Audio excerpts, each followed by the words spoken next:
আশ্চর্য পলিসি কাফেররা গ্রহণ করেছে যে আলেমদের সান্নিধ্য যেন সাধারণ পাবলিক না নেয়। বিভিন্ন ধরনের অপবাদের মাধ্যমে আলেম সমাজ থেকে পাবলিককে দূরে সরানোর চক্রান্ত চলছে।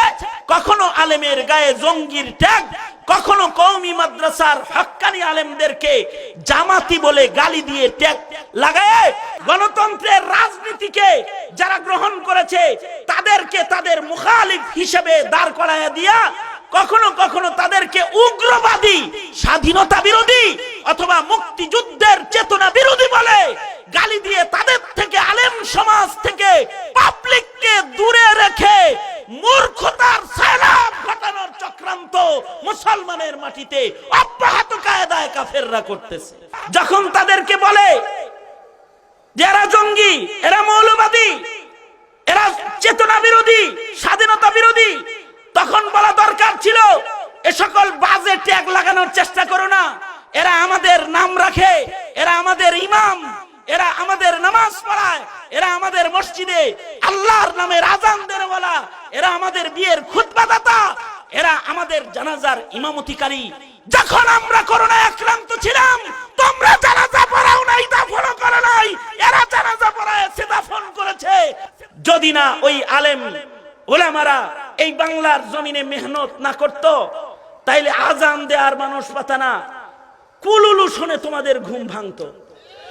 আল্লাহ তাআলা কপাল খুলেছিলেন তোমাদের আমাদের, তাকদীর আমাদের ভালো যে এই জমিনে হাফিজি হুজুর আগমন করেছিলেন, এই জমিনে শামসুল হক ফরিদপুরি আগমন করেছিলেন, এই জমিনে আব্দুল ওয়াহাব পীরজির আগমন হয়েছিল।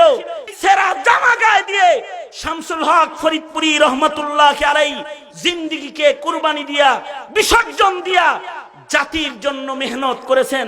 ঢাকা শহরে এরা যদি ওই মেহনত না করত, তারা যদি ইলমের বাতিকে না জ্বালাইতো, আর যদি আলেম উলামাকে তারা প্রস্তুত না করত, তাহলে ইমরানী সরকারের শাসন এতদিন ঢাকা শাসন করত।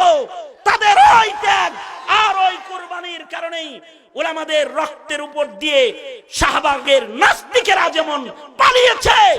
আলেম উলামারা এই জাতির শত্রু নয়, আলেম উলামারা এই জাতির বন্ধু। আলেম উলামারা সরকার বিরোধী নয়, আলেম উলামারা কোন রাজনৈতিক দলের বিরোধী নয়, তবে আলেম উলামারা বাতিল বিরোধী। আলেম উলামারা দ্বীনের পক্ষে, আলেম উলামারা কোন হুকুমতের দুশমন নয়, প্রধানমন্ত্রীর দুশমন নয়, আলেম উলামারা এদেশের প্রশাসনের দুশমন নয়, আলেম উলামারা এদেশের নেতৃস্থানীয় নেতৃবর্গের দুশমন নয়। বন্ধু বন্ধু বন্ধু। কালকে করোনা হলে তারা ইমামতি করে তোমার লাশ দাফন করবে, সুস্পষ্ট বিষয়। তাদের দায়িত্ব যেটা সেটাই তারা শুধু কয়, তারা শুধু হক আর হক্কানিয়তের কথাই কয়। এরা জাতিকে নামাজ পড়তে বলে, এরা জাতিকে সুদ ছাড়তে বলে, এরা জাতিকে ঘুষ ছাড়তে বলে, এরা জাতিকে মদ, গাঁজা, জুয়ার আসর থেকে উঠায় আনার চেষ্টা করে।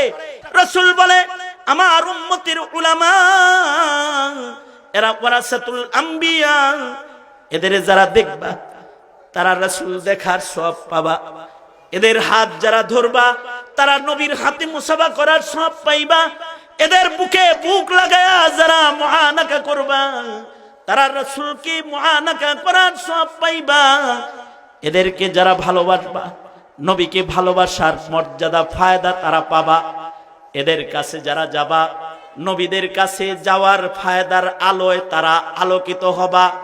কারণ এরা ওয়ারাসাতুল আম্বিয়া, এদের দ্বারাই ইলমের আলো জমিনে থাকবে। ইলম থাকবে তো দ্বীন থাকবে, ইলম থাকবে না দ্বীন থাকবে না। সত্যের মশালবাহী প্রিয় মনীষীদের পাপড়ি টিভি।